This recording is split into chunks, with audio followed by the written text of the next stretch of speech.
Haleluya, haleluya. Shalom blessed people. Kiranya berkat dan damai sejahtera Allah di dalam Tuhan Yesus Kristus menjadi bagian kita sepanjang hari ini. Jumpa lagi dengan saya Pendeta Theodorus dalam Renungan Kristen. Hari ini kita akan berbicara tentang Yesus Allah yang Maha Kuasa, terambil dari Injil Matius pasal 9 ayat yang pertama sampai ke-8. Mari simak bersama firman Tuhan. Sesudah itu naiklah Yesus ke dalam perahu lalu menyeberang. Kemudian sampailah ia ke kotanya sendiri. Maka dibawa oranglah kepadanya seorang lumpuh yang terbaring di tempat tidurnya. Ketika Yesus melihat iman mereka, berkatalah ia kepada orang lumpuh itu, "Percayalah, hai anakku, dosamu sudah diampuni." Maka berkatalah beberapa orang ahli Taurat dalam hatinya, "Ia menghujat Allah." Tetapi Yesus mengetahui pikiran mereka lalu berkata, "Mengapa kamu memikirkan hal-hal yang jahat di dalam hatimu?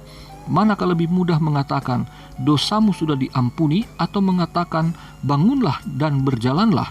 Tetapi supaya kamu tahu bahwa di dunia ini Anak Manusia berkuasa mengampuni dosa." Lalu berkatalah ia kepada orang lumpuh itu, "Bangunlah, angkatlah tempat tidurmu dan pulanglah ke rumahmu." Dan orang itu pun bangun lalu pulang.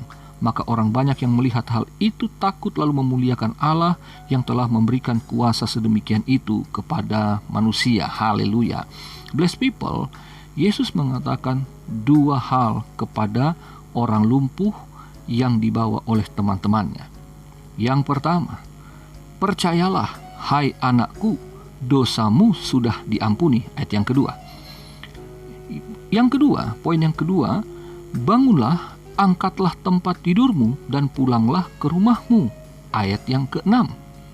Dengan demikian, blessed people, Yesus sedang mengatakan kepada kita semua, apa yang dia lakukan adalah hal yang terpenting yang diterima oleh seorang manusia. Bahwa orang yang sakit lumpuh ini, kasat matanya ia sakit secara fisik.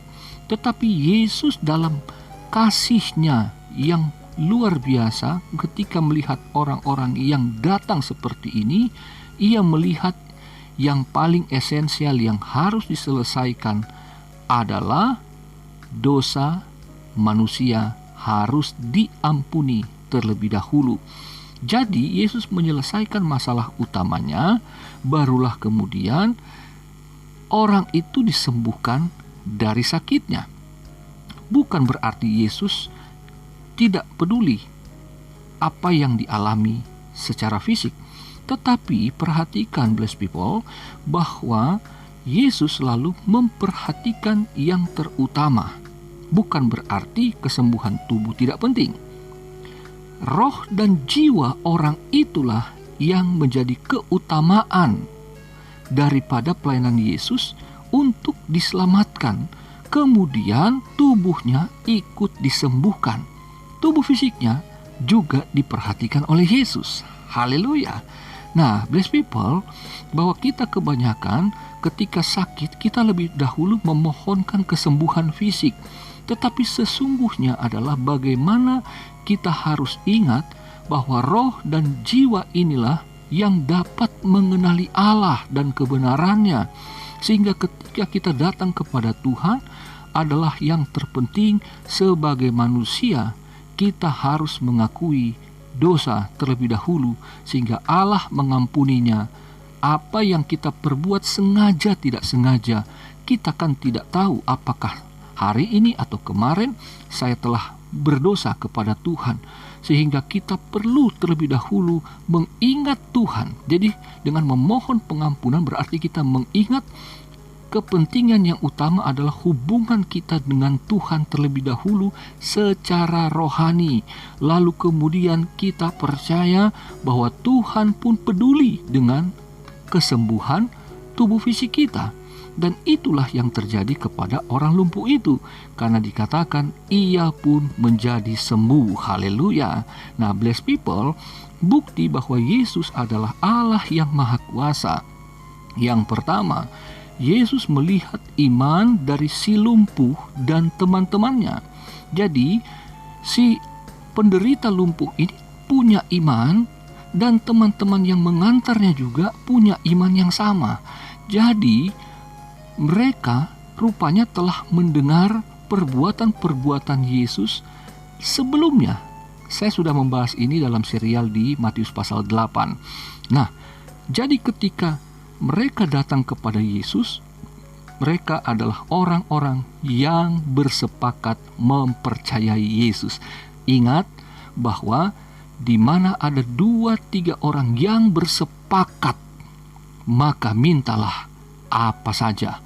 Nah, apa saja di sini tentu bukan berdasarkan hawa nafsu, tetapi kebutuhan yang utama, bahwa teman-temannya peduli akan kesehatan, kesembuhan daripada si lumpuh ini, sehingga mereka percaya secara bersama-sama, si penderita secara personal, lalu semuanya secara komunal percaya Yesus sanggup menyembuhkan. Yesus adalah Allah. Yang kedua, Yesus mengetahui hati yang jahat dari para ahli Taurat yang suka nyinyir doang. Nah, kita jangan seperti itu. Ketika kita melihat ada karya mujizat, jangan cepat-cepat nyinyir, apalagi menghakimi. Bukan karya Yesus kali. Jangan. Blessed people, kita semua orang yang berhak untuk mendapatkan pertolongan Tuhan. Jadi kita sama-sama datang dengan iman yang sama, dan kita juga boleh mendapatkan berkat kesembuhan atau pertolongan Tuhan yang sama juga. Nah, yang ketiga, Yesus berkuasa mengampuni dosa. Hanya Allah yang berhak untuk menghakimi atau mengampuni dosa. Dan Yesus sedang menyatakan dirinya sebagai Allah yang berhak untuk mengampuni siapapun yang datang kepada Dia dalam kelemahannya. Allah yang berbelas kasihan atas umatnya, itulah Yesus Kristus. Yang keempat, Yesus berkuasa menyembuhkan penyakit hanya dengan perkataannya. Jadi ketika kita membaca firman Tuhan, itulah firman Yesus, maka kita harus mengimaninya. Gak usah banyak mikir, gak usah tunggu semuanya masuk akal, tetapi saat kita mendengar, saat kita membaca firman Tuhan, percayalah, maka kuasa itu akan mengalir di dalam roh, jiwa, dan tubuh kita. Selamat beraktivitas, blessed people. Tuhan Yesus mengasihimu. Tuhan Yesus memberkatimu. Haleluya.